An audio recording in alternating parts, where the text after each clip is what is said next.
turnovers tonight. How much did that impact the final score of the game? A lot, especially anytime you have, really over 12, 13, 14 turnovers, that's a lot.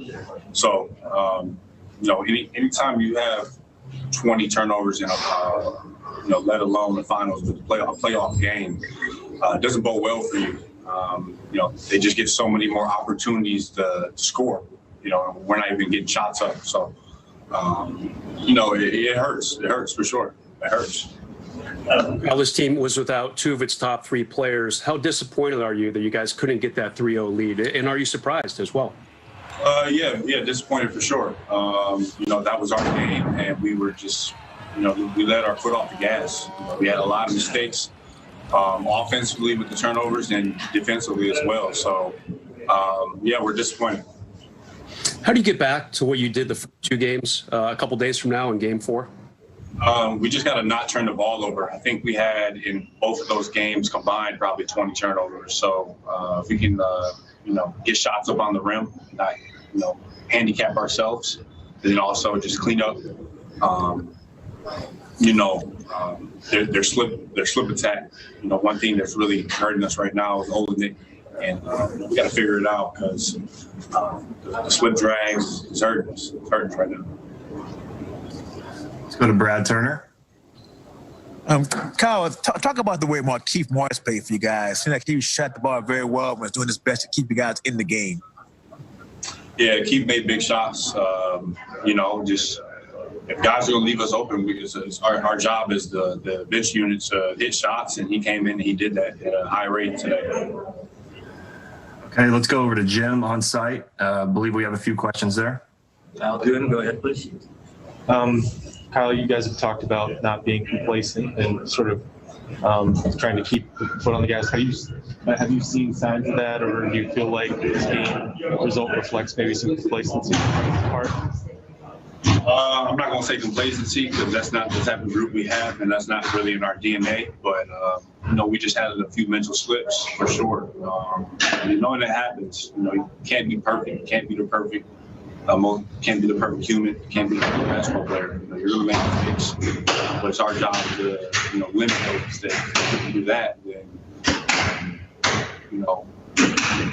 have better mood after games. Kyle Kuzma with a nice line tonight, 4 for 8 from 3, 19 points. We bring in Allie Clifton just to get her thoughts. Let's go a little Heat side of things. Coach Spo, been in this position before. What did you see from him and that staff tonight, maybe some of the changes they made? Well, I think as we know when it comes to the playoffs, it's all about adjustments. And before this series even began, one of the narratives going around about Eric Spoelstra was that he needs to be in the Hall of Fame because of how good he is, especially when it comes to moments like this. And I think he's put himself and his team in a position to now have a fighting chance. And games 1 and 2, LeBron James, Anthony Davis, we talked about it. We had the best time talking about it. They dominated.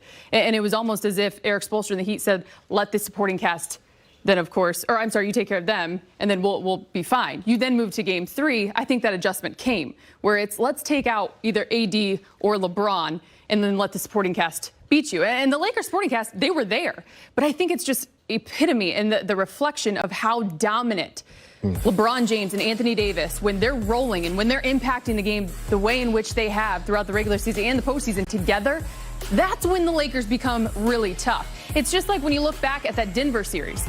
When Denver wasn't playing well, what was going wrong? You had either the Joker or Jamal Murray on the bench in foul trouble.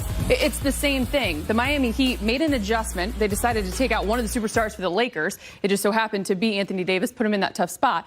And then they played what Jimmy has said since Bam and Goran went out. We have to play a damn near perfect game for 48 minutes. And then he did that, and their team followed suit. And we're just not used to seeing LeBron and AD with lines like this because every single night they're giving you 29 to 35 points. And when you see AD with only 15, 0 in the fourth quarter, you see LeBron with only 7 in the second half, you're just not used to seeing that. Yeah, I mean, a lot of stuff get distorted.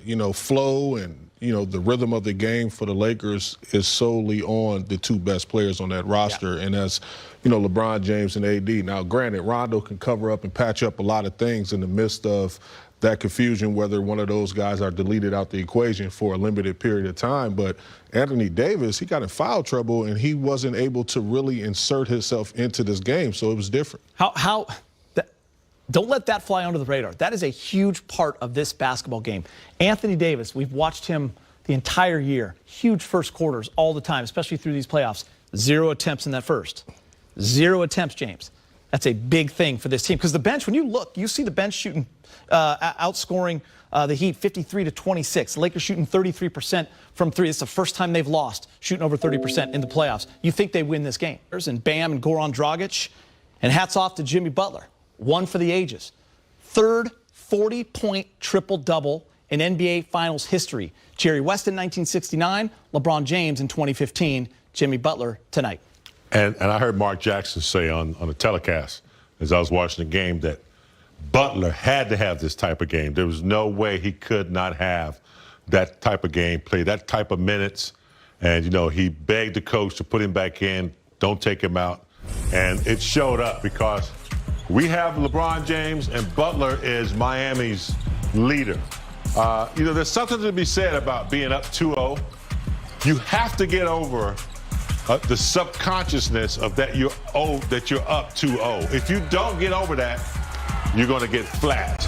And that's what the Lakers got. LeBron saw it at the end of game 2. He said, we played 3 good quarters, but he didn't like the way we finished. That same momentum carried over into the beginning of the game. They were flat. That gave Miami a little bit of momentum, a little incentive. Even though the Lakers overcame the lead, you know, this was the game they had to have, and they were a little bit more desperate tonight. Says a lot about the leadership of the Miami Heat. You know, starting with Coach Spo, his soundbite after game 1 and 2 saying that, look, I don't care what no one says.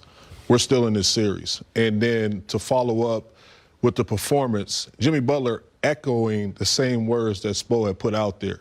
But then he followed it up with a call to action to go out there and play at a high level. 40-plus points. I mean, we haven't seen anything like that from a Miami Heat player. Clearly, you know, just single-handedly since Dwayne Wade in 06, how he just dismantled the Dallas Mavericks when he was averaging 34, 7, 3, and 2. And I think Jimmy Butler just took it upon himself to impose his will on this series and insert this astronomical performance.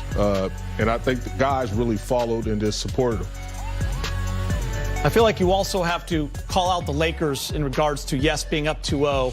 LeBron said this in game 1 in the first quarter when they fell down 13. Remember, they went on that 19-3 run and kind of turned it around, and then from there they won a 70-35 run. But LeBron said, until we matched their effort and their intensity in the first quarter, we were in big trouble. Same thing happened tonight. The Heat were desperate, as we talked about, and the Lakers did not match it. And they were playing catch-up the entire night, and you got to give the Heat credit. Every time the Lakers caught them, James, they would hit the big shots to go back up 10. The Lakers never looked like they were in rhythm. They struggled to get offense from some of their starters, some of the guys on the bench. Markieff was great. Kuz lit it up, but AD only 15 points, LeBron 23. You know, we know the stats. We give them every night. When those guys combine for 60, the Lakers don't lose. Tonight, they combine for 38. Yeah, you know, AD getting in foul trouble didn't help. You know, he never got off to a start. Even when he came back in, he hit a few shots, but we didn't see the AD that we had in game 2. As you look at the turnovers, Geeta, turnover after turnover, 20 turnovers. Miami was able to get 21 opportunity points off of those turnovers. So, you know, foul trouble, not attacking, you know, thinking that you're up 2-0. Just because you're better and you know you're supposed to win doesn't mean anything if you don't go out and do it. So I'm sure they're going to look at this and not going to be happy with it because, you know, even though Butler had a great game, you know, they still, you know, found ways to let Miami stay in the game and beat them. Yeah, I mean, credit Kelly Olynyk with 17 off the bench. Tyler Hero is a rookie. 17 points, who started 1 for 8 in this game. Hit some big shots down the stretch. Duncan Robinson, who was not drafted, scoring 13. So they had some big-time performances. And listen, the Lakers fell down a game to Portland, fell down a game to Houston, lost this same game to Denver, and every single time they've had to make an adjustment, and they've done that. Defensively, maybe the Lakers are going to show something different because right now, Jimmy Butler's a problem. Yeah, in the one-on-one situation. Yeah, he's a huge problem, and I think that the Lakers are going to identify that. You're going to send more bodies at him. You're going to build a wall, make it a little difficult for him. But I think that one of the big problems that we have not talked about enough is, a young player like Tyler Hero being in the playoffs for the first time, scoring double figures in every outing. And I think that he's starting to get his confidence. So you do not want a young player to get that type of confidence on this stage where he can go out there and just have these large impacts on the game. So I think the adjustment will be made on his part too. Yeah, and you just gave them a little bit more confidence. Even though they think that they're without two of their main players, they still find out they can win a game if they can just.